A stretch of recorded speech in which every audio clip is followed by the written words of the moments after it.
Hi guys, so moving on to the next question of the series of looping question.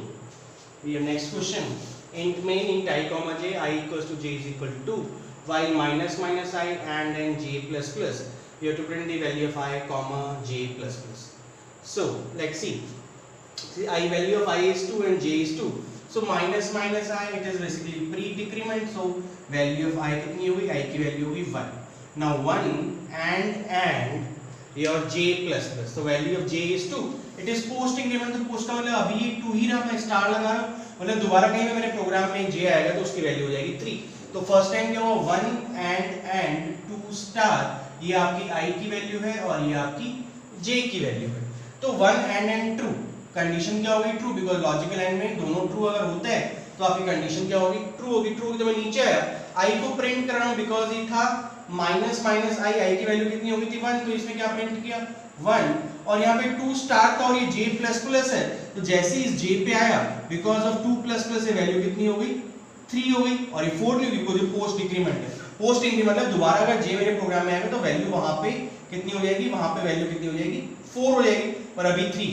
तो first जो print करेगा वो print करेगा 1 3. दोबारा प्रिंट कर रहा हूं, i और j की वैल्यू दोनों की वैल्यू 2 थी. माइनस माइनस आई प्री डिक्रीमेंट है, वैल्यू पहले डिक्रीमेंट होगी तो यहाँ पे i की वैल्यू कितनी हो गई 1, एंड j की वैल्यू 2 है तो अभी ये 2 ही रहा. मेरे प्रोग्राम में दोबारा कहीं पे j आएगा वैल्यू 3 हो जाएगी, तो ये हो गया 1 एंड 2.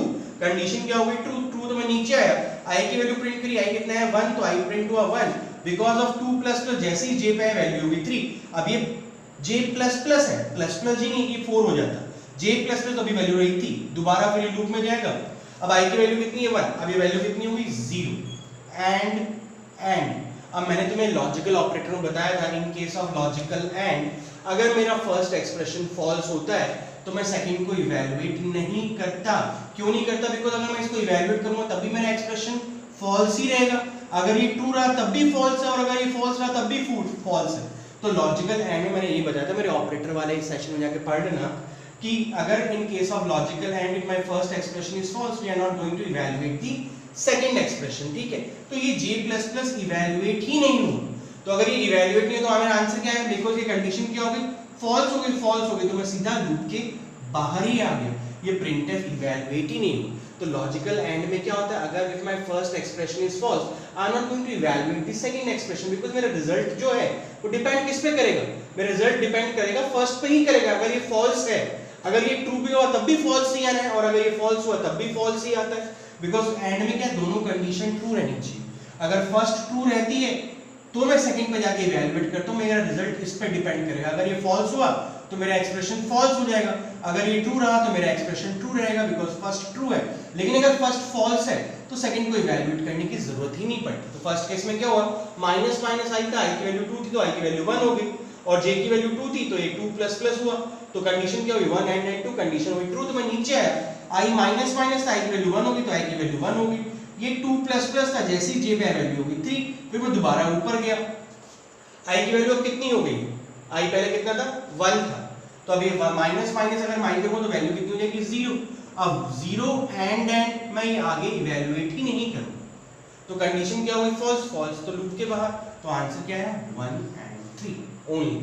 राइट, इंपॉर्टेंट है, थोड़ा ट्रिकी है, बस हम उसको नॉर्मली गलत ही करते हैं. बहुत सिंपल, बट बिकॉज अगर यहाँ पे लॉजिकल एंड लॉजिकल और के फंडास क्लियर नहीं है तो मैं इसको गलत करके आओगे. सिमिलरली ये क्वेश्चन अब देखो, यहाँ पे मैं लिखा int c is equal to 0, do int c is equal to 0 plus plus c. अब ये स्कोप यहाँ से लेके यहाँ तक है, ठीक है. ये c और ये c दोनों डिफरेंट है, ठीक है. इस स्कोप के अंदर ये c वैलिड है, पर जैसे मैं स्कोप के बाहर आता हूँ the c is dead.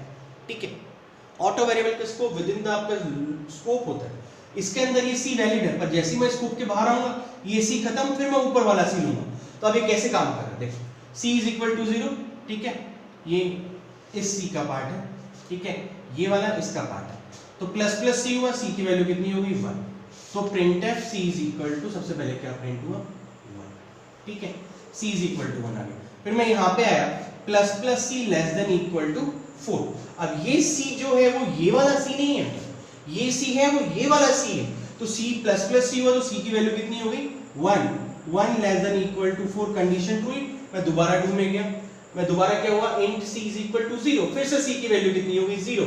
फिर प्लस प्लस सी हुआ, दोबारा सी की वैल्यू क्या प्रिंट हुई, फिर दोबारा प्रिंट हुआ सी इज इक्वल टू 1। फिर यहाँ पे आया प्लस प्लस सी था, अब सी की वैल्यू कितनी थी, यहाँ पे 1 थी, तो अब सी की वैल्यू कितनी होगी 2, 2 less than equal to 4, condition 2, दोबारा मैं यहाँ पे गया, दोबारा c is equal to 1 print हुआ, फिर ये हो गया 3 less than equal to 4, condition 2 में दोबारा लूप में गया, फिर से c is equal to 1 print हुआ, फिर हुआ 4 लेस देन इक्वल टू 4, दोबारा लूप में गया, c is equal to 1 print हुआ। मतलब जब c की वैल्यू 0 थी, c की वैल्यू 0, फिर दोबारा c की वैल्यू 0, फिर c की वैल्यू, फिर c की वैल्यू 0।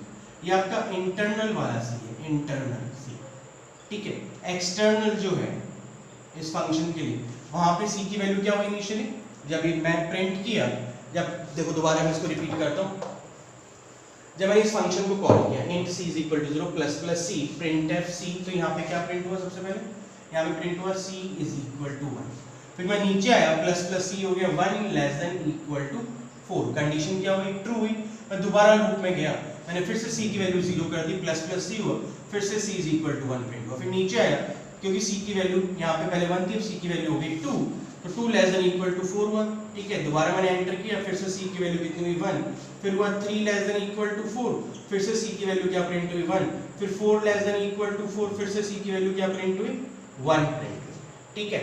फिर दोबारा मैं जैसे लूप में आया, यहाँ पे वैल्यू होगी 5 less than equal to 4, condition क्या हो गई फॉल्स, और फॉल्स होने के बाद मैं लूप के बाहर आया और मैंने प्रिंट किया ये वाला c, तो c की वैल्यू कितनी होगी 5। तो इसका आंसर क्या आएगा, c is equal to 1, c is equal to 1, c is equal to 1, c is equal to 1, c is equal to 1, ये 5 टाइम प्रिंट करेगा, ठीक है, और उसके बाद प्रिंट करेगा c is equal to 5। तो जो स्क्रीन पे आंसर शो होगा वो होगा c is equal to 1 1 1 1 and c is equal to 5, right.